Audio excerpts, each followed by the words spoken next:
Hi folks, David Jameson here, editor of contour.co.uk, and I'm very glad to be bringing you today an interview with a couple of young trade unionists in Glasgow who are members of the Unite Hospitality branch and who put out an excellent statement the other day condemning the police attack on the Sarah Everard vigil in London, and also mounting a body of wider demands around resisting the police and crime bill, which of course passed its second reading in the House of Commons last week, and against which a coalition has rapidly established itself in opposition. So thanks very much for joining Caitlin Lee, who is the Glasgow branch chair of United Hospitality, and Jamie McCann, the Equalities Officer of said branch. Thanks very much to the pair of you for joining us. Thank you, and thank you for complimenting the video.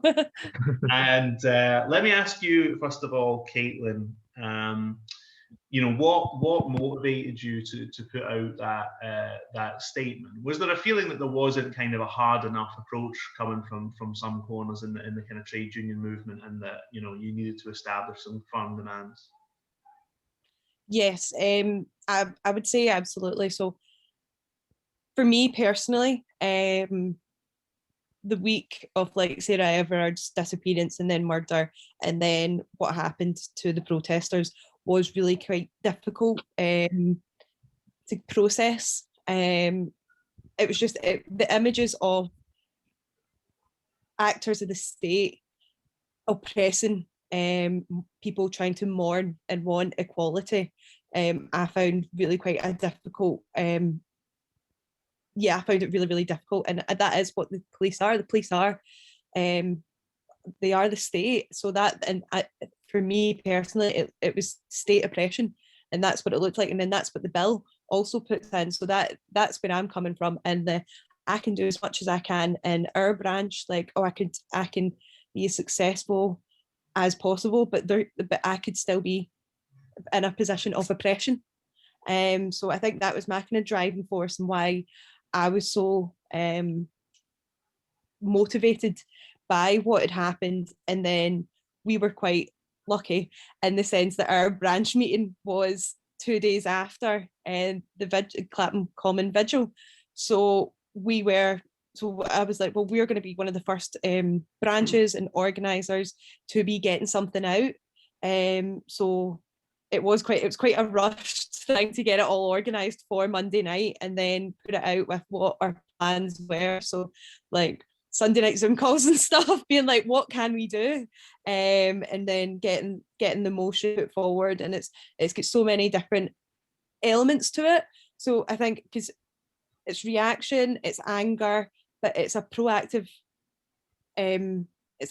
approach that we're taking. And I do believe that trade unionists are the people that will actually lead change, because you've got so many you've got so much intersectionality with trade unionists, because we have people that are like, we've got like Jamie, he's great, he's our equalities officer, and he's got different experiences, and he's got like political kind of he's got political ideals as well, and I'm a feminist, I'm a socialist, I'm a trade unionist, you know, and bringing all of those kind of all of them together is what trade unions do. And in doing that, you get a more across the board movement, I would say. And you said in the video, Caitlin, that you know, that what went on around the Sarah Everard case had, you know, raised a lot of issues for you as workers in hospitality, where, you know, their experiences of harassment are quite widespread and so on. So, I mean, is that part of, you know, sometimes people think there's a wall between, you know, issues like sexual harassment and, you know, trade unionism and demands on a workplace level. But for you, are those things very much integrated? And how did that change the way you looked at events over the last couple of weeks? So I think, hospitality is rife with multiple issues, like homophobia, sexual harassment, intimidation, violence. You, as hospitality workers, you aren't safe. in your work. So that is the kind of, so I think we do feel it quite strongly in harassment, and it is like, I'm the branch chair. We got support from our Northern Irish branch as well, and also the Edinburgh, and it's 3 women that are leading this kind of movement. And I think that kind of turns it from what you're saying about like the trade union. When you think about a trade unionist, you don't think about me and Jamie. Like, you don't think that this is what a trade unionist looks like. So, and we're really lucky that we're in an industry that is quite predominantly young, and we are quite like firecrackers, and we want a different industry. So I think that helps when why we've put it forward, why we're so proactive, is because of, one, the danger that we experience, 2, who's actually doing it, like what our leaders actually are. It's young proactive women and men that are leading it. And also, sorry, I've lost my train of thought. I'll let Jamie come in. Yeah, Jamie, pick that up from there. I mean, to you, for trade unionists in your generation, how interrelated are these different, matters? It all just like, it all blends into one, I think, in a trade union, honestly. Like, you meet so many people like with different ideas, but they're all kind of along the same path. Like, you all are working towards the same end goal, which in a trade union case is like better working conditions, pretty much in the end. Yeah, honestly, but I don't even think I could follow up any better than what Caitlin's already said. But I pretty much agree with everything that she has said. Like, everything is just like, it's just a big mix of people just working towards the same thing in the end. Okay, so in the video, Caitlin, one of the things that you and other young members say is that they want a response to the police and crime bill from trade unions. What would that look like, and why is it important that trade unions are seen as, on the forefront of this issue? Oh, it's so important. Like, we obviously, as a trade unionist, you want to work. You don't want to work with employers, but you need bargaining to get, like Jamie said, a good workplace, like a fair, reasonable workplace. You need kind of bargaining tools for that, and the right to protest would infringe on that. Like, if in the bill has things like you can't be too loud during a protest. So, and you're like, well, what protest is ever quiet? That's the whole point. You need to be heard for it to actually work. Like, that is a democratic right. You do have a democratic right to express, to be able to protest something that is an injustice. So for like trade unionists, it's going to be like picket lines. Are they going to be infringed on? And what does that mean for us trying to show solidarity with other workers? Like, you can't. It's not going to be possible to do it on Zoom. You're not going to get, you're not going to get the same collective bargaining if you're not on those picket lines, if you're not standing up to your employer and stuff. And for the police to then have this bill get put in, that is going to infringe on that. So it is so important for now and for future workplaces and trade unionists. And of course, trade unionists in Britain are already subject to quite draconian anti-union laws, aren't they? I mean, I think there are already very substantial restrictions on how many people you can have on a picket line and things like that. Mm-hmm. Is that something? Yeah, is that something that you come up against, in organising in hospitality? Well, I think Jamie and I can definitely speak for the difficulty. The way that we actually got very, very much active in the branch was we both went through a redundancy process. I was one of the hotels, Jamie was the sister hotel. So we can both say, I'll let Jamie speak about it as well, we did come against like hostility by saying this is where we're going, we're using Unite, we're Unite members and we're activists, and we don't want these redundancies to go ahead. And we were met with hostility from colleagues, from our workplace, and it was quite hostile, because I've been a member, but I hadn't been an active member. It was obviously more kind of protection that I had my membership for before, but luckily I'd never actually had to use it. And now that I'm involved in it, and now that I see like what like the union's like, I'm like, oh my god, why was I not more involved before? But I think you've got in a workplace, you've got three types of people. You've got the people that are union members that use it for protection and probably aren't active. You've got the likes of me and Jamie, which we're very active trade unionists, and we want what's best for us. We want what's best for our colleagues, our workplaces, and our city as a whole, and our industry. And then you've got people that are hostile towards unions, and that can be managers, that can be fellow colleagues, that can be owners, that can be massive companies. That is so trade unionists are, it's a contentious issue, I would say. But when you actually think about it, you're like, well, why? Why is this a contentious issue? Like, they are not doing anything wrong. It's your employer that's doing something wrong. So you need to kind of think some people, especially in hospitality, are like brainwashed into thinking that they should be treated poorly. And if you speak out against that, you're the problem. Mm-hmm. Jamie, what were your experiences? How did you get involved in the union? So I actually only joined up last year. Like, I can't remember the exact date, but it was like in a couple of months' time, it will be like my 1 year anniversary of joining Unite. But yeah, it was as Caitlin said, like it was the same owners. So we were met with like the same hostility down at the hotel that I worked in. Like managers actively telling us not to join, and like managers saying, oh, you only join a union if you've been bad in work and they can help you get out of trouble and all that. Like it was just ridiculous stuff.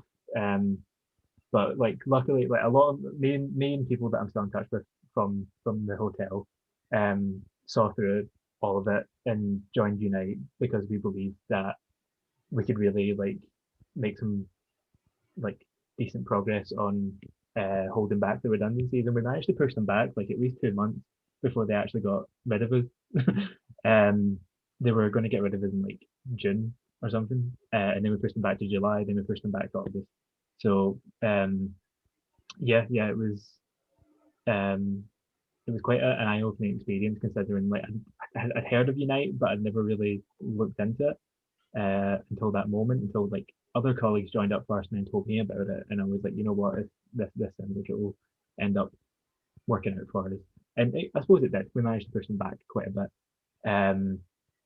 As for the protest thing, we did do a protest outside some other hotels within the chain in Edinburgh one time.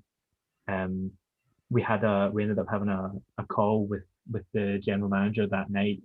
It was already scheduled, but he'd obviously picked up because it was on the news and everything. And he made like a snide comment on the call about people making their opinions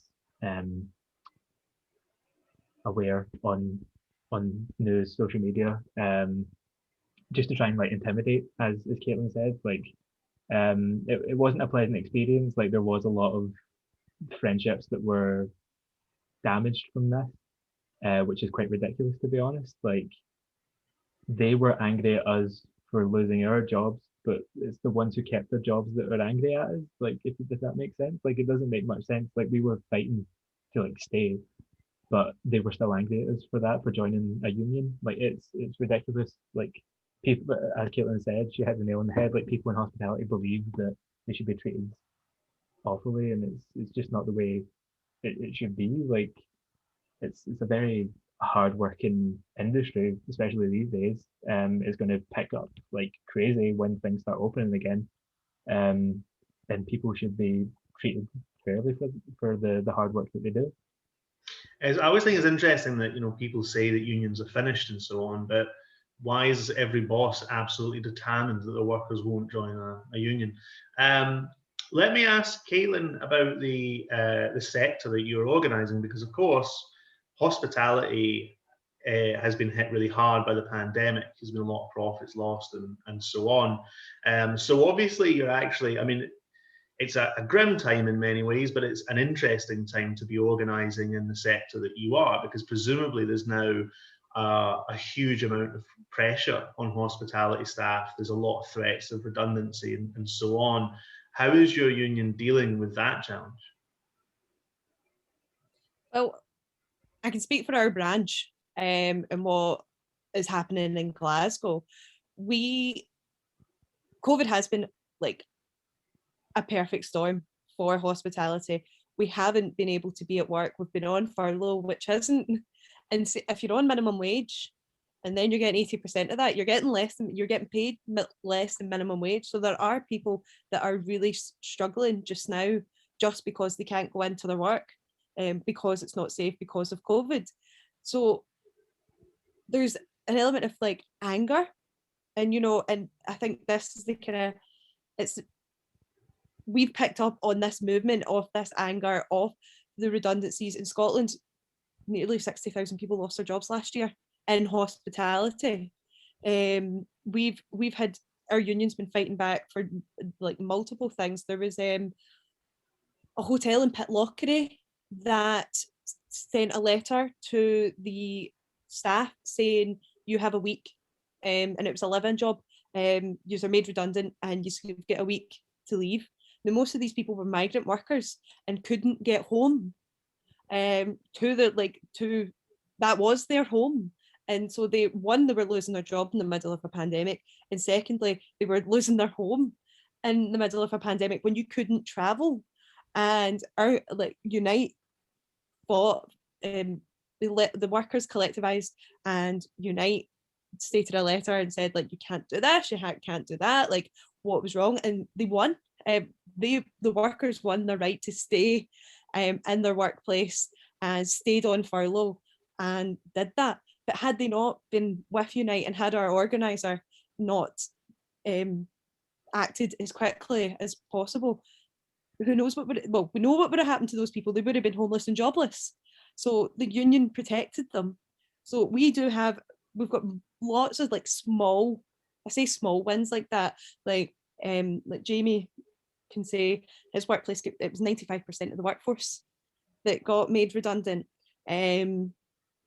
But then you've got incidences where people were made redundant and then furlough was extended, and Unite wrote to the employer and said, furlough is extended, your reasoning for the redundancies now doesn't exist. So reinstate the workers, and workers are being reinstated like left, right and centre. And it's unionised workers that this is happening to, because our industry is so like vast and so difficult to unionise, but also really easy to unionise, particularly in this setting. So getting people along to like branch meetings in like February at 7:00 might be difficult for like transport and stuff, but our branch meetings are getting like 30, 40 people at them, and it's all just, everyone's in the comfort of their own home, and they're via Zoom, and it is working, and we're building up like networks in places like, I don't know, there's like, basically there's not a workplace that hasn't got one Unite member, I would say, in Glasgow in the hospitality industry. So it's like reaching out and trying to find these people and bring them in, and create something kind of larger, and speak to the people in your workplace, because obviously we don't have traditional work reps, because, well, the union isn't recognised by any workplaces either. So we don't have the ability to have a union rep in our work. It is me and Jamie, we are the reps, even though we're not accredited and like recognised by the workplace. We are still doing the same work as a kind of traditional union rep. So it's changing. It's what we do is we change our organising skills and our organising and how to approach the issue. because we're in a different kind of industry that is harder to unionize in that way. I wanted to ask, and you kind of alluded to, some of the stuff that's going on. Is there something of like a political ferment going on in the minds of young people at the moment? People as young as yourselves, but people even younger, who many of whom you'll work alongside, I suppose. But I asked this because yesterday I was in Glasgow city centre, and I saw a demonstration of 7 teenage girls. They might have been 13 or 14 years old, followed by 3 massive police vans down the street. It was a sort of reclaim the streets type protest. Now, it did occur to me that on the one hand, you could say, well, it's a sort of unorganised protest. There was only 7 pals there, right? That's quite an extreme thing to do, to go on a protest of like 7 folk. And you're talking about, folk from your generation on a February, evening in lockdown, 40 folk turning up to a branch meeting. I mean, do you get the sense that there is like a political awakening among young people at the moment? I would say yes. I think it's more than just political. It has so many levels. So particularly with what happened with Sarah Everard's murder, and subsequently the police brutality of protesters, is there's a feminist movement, there's a class movement. It's like there's working class people kind of fighting back.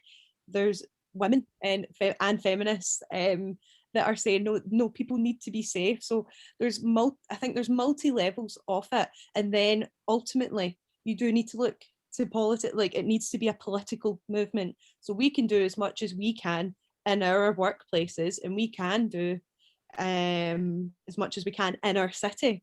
But you need the politics behind it. You need this police crime bill. The reason we have this is because it's a Tory government that's in, so that's why they're putting this draconian measures forward. So we haven't reached the political yet. I think we're at the start of this kind of movement. So we've got like socialists, we've got feminists, we've got trade unionists all coming together and creating this kind of hybrid movement at the bottom.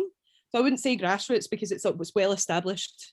Like, trade unions are well established, so it's not grassroots as such. But with young people, it's starting here, and it is going to have to build up, and we are going to have to get traction, and it will have to be political. Obviously, the right to protest is a political thing, but I would say right now we're not in the political sphere yet of this movement. But I would say that it is definitely coming, and it is young people that are leading this now. On that basis, Jamie, what are your maybe predictions is the wrong word? Do you think the next few months are going to be potentially very interesting, with like a movement against this bill, but also hopefully the easing of lockdown measures and so on? I mean, do you get the sense that there's going to be a significant kind of bubbling up of these sorts of issues over the summer? I think so, yeah. Just look at what happened like yesterday in Bristol, like that, like it's already happening. Like, things are just going to keep escalating, and it's hopefully going to just keep gaining more traction, and we're just going to keep pushing through, easing of lockdown. We'll be able to get out and protest while we still can. Like, it's something that it just can't go through, like this bill. Like, it's, as much as I want to believe that it can, I feel like it will. Just because of the majority government right now. But that's why we just need to keep fighting against it. While I was watching what was happening last night, people like on social media just mentioning, like, if we can't protest peacefully, then like there's the alternative. Like, obviously, like, you don't want to advocate violence or anything, but it's if it's not going to be peaceful, it's going to be something else. Yeah, and it's just going to keep building. I mean, I, from my point of view, I think the Tories have potentially put themselves in a very difficult position here, by unintentionally uniting a huge kind of area of society. It'll be good to get you guys back on at some point over the next few weeks, perhaps, just because, you know, I think this will be an interesting period, and it's just interesting to hear from young trade unionists about, you know, how you're seeing these issues, how you're integrating into a wider movement and a wider sort of radicalisation that's taking place. So, yeah, thanks very much for coming on, and I look forward to speaking to the pair again, hopefully soon. Definitely. Thank you very much for listening to us, and thank you for pointing out the video. I think the video, it's not just enough to do just a social media post and just a statement. Like, we've not done that. Jamie's got a survey that we're going to reach out to our members about and stuff like that. But it's actually it's quite reassuring to think that you've now contacted us because of this, because this has shown that we are actually like respected and like getting listened to, and hopefully through things like this we'll actually get more traction, and with traction more action. No, don't say it. I don't like that. I'll stick a link to the to your group, your branch's video below, because I think it would be useful if people could circulate that, and maybe it could provide a bit of a model for, you know, other branches, other groups of young workers who are looking to intervene on this issue. So thanks very much, guys, for coming on, and subscribe to this YouTube channel to get more discussions like this about a very interesting and very changeable time in British politics. So yes, I look forward to speaking to you all again soon. Thank you. Thank you. Bye-bye.